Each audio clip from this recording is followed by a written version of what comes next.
রমজানের পরে যখন গানতন্ত্র, টিভি, সিনেমা, অন্যায় অপরাধ শুরু হয়, তখন মানুষ বলতে থাকে যে রমজানে তো শয়তান শিকলবদ্ধ ছিল, সমুদ্রে নিক্ষিপ্ত, শয়তান ছুটছে, দেখ শয়তান ছুটছে।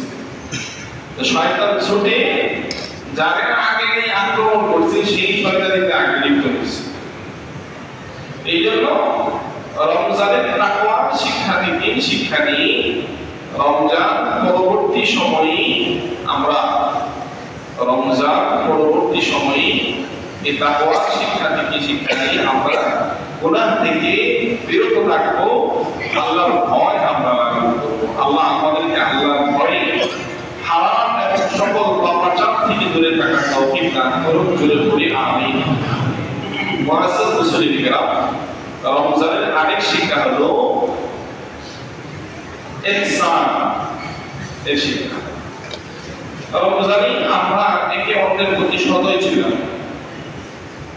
রমজানে আমরা একে অন্যকে অনুগ্রহ করেছি, ইফতার করেছি, সাহরি করেছি, দান সাদাকা করেছি, যাকাত ফিতরা আদায় করেছি। এই আমল রমজান পরবর্তী সময়েও ইকরামুল মুসলিমিন, অপর মুসলমানের ইকরাম করা, সম্মান করা, ইহসান করা, অনুগ্রহ করা, খেদমত করা, আল্লাহ তাআলা রমজান পরবর্তী সময়েও আমাদেরকে এই ইহসানের আমল করার তৌফিক দান করুন। কারণ হাদিসে আসছে,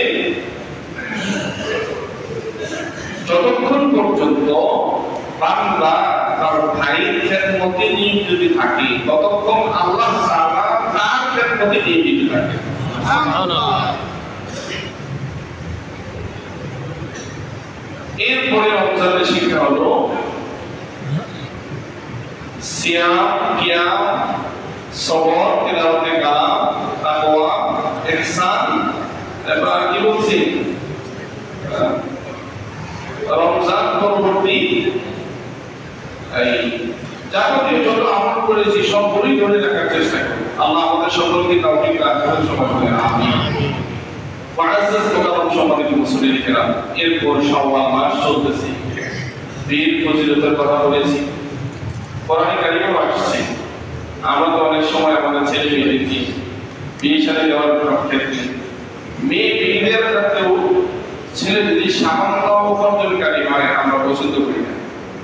ধর্মটা বুঝি, বিদ্যুৎশালী বুঝি, বেশি টাকা ইনকাম করে এমন বুঝি, এবং ছেলেরাও মোটামুটি চলতে পারে এমন হলে বিয়ে করতে চায় না। আবার মা বাবাও বিয়ে করতে চায় না। জয় করে গাড়ি বাড়ি করবে, ব্যাংক অ্যাকাউন্ট হবে, তারপর বিয়ে শাদী করবে।